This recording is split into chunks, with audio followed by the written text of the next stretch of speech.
जय जगन्नाथ सांग मैंने आशा करने भलरे थे आम भी समस्ते भलरे अच्छु। तो एबे आसी अमर जेहेतु माने सी प्राय टाइम बाहर रोचंती। तो आज जाइए मार्केट एकदम फ्रेश ग्रीन वेजिटेबल्स नहीं के आसचंती।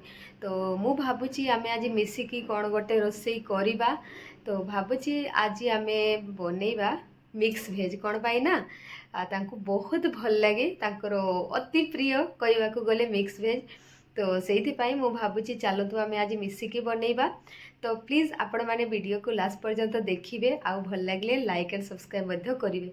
तो सांग मैंने चलतु जीवा आम रोसे आरंभ करवा चलो।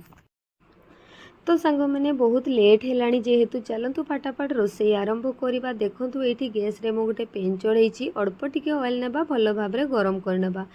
एपटे वेजिटेबल्स को मुझे काटिकी धोईकी रखी। तो आम फ्राए करनेबा। सबुठ फास्ट आम पोटैटो और कैरेट को फ्राए करवा कौन पाई जेहेतु टिके फ्राए होगापाई टाइम लगे से मु फास्ट कैरेट आउ पोटैटो को फ्राए करछि। ये जे पर्यंत 4-5 मिनिट हो आम कालीफ्लावर को भी ऐड करवा ताको भी आम भल भाव फ्राए करनेबा।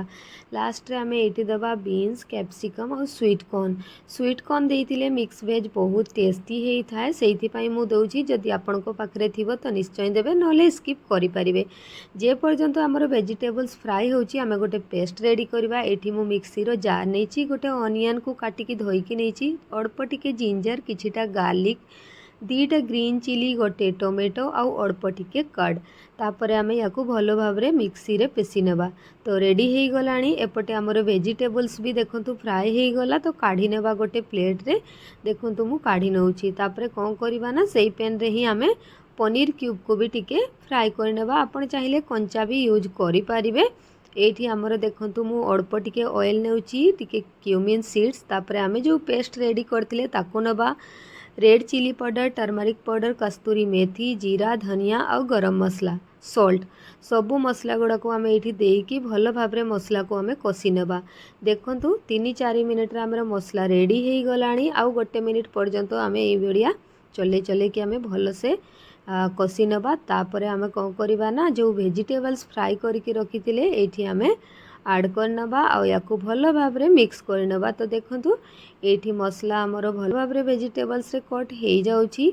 तापर आम 3-4 मिनिट पर्यंत पुणी थे कुक करनेबा। एमती कले मसला भी भल भाव कषि हो सब्जी सहित आउ भल लगे खाइबापी। तो देखंतु साको माने आजिर मिक्स भेज आमर रेडी हो गलानी पूरा परफेक्ट बनिकी। तो ये लास्ट आम देवा फ्रेश कोरिएंडर लीफ।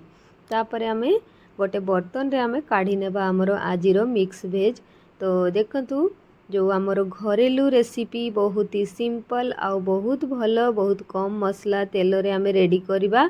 तो सांग माने आजिर रेसिपी आपण मानकु केमिति लागिला निश्चय जणैबे कमेंट रे। आउ जदि भल लागिला तो आपण फ्रेंड फैमिली को सहित शेयर मध्य करिवे। जदि वीडियोटी भल लागिला लाइक करिवे चैनल को सब्सक्राइब करिवे। तो सांग माने देखा हबो नेक्स्ट वीडियो रे। सेई पर्यंत आपण निजर जत्न नियंतु निज फैमिली रो। आउ बाय बाय जय जगन्नाथ।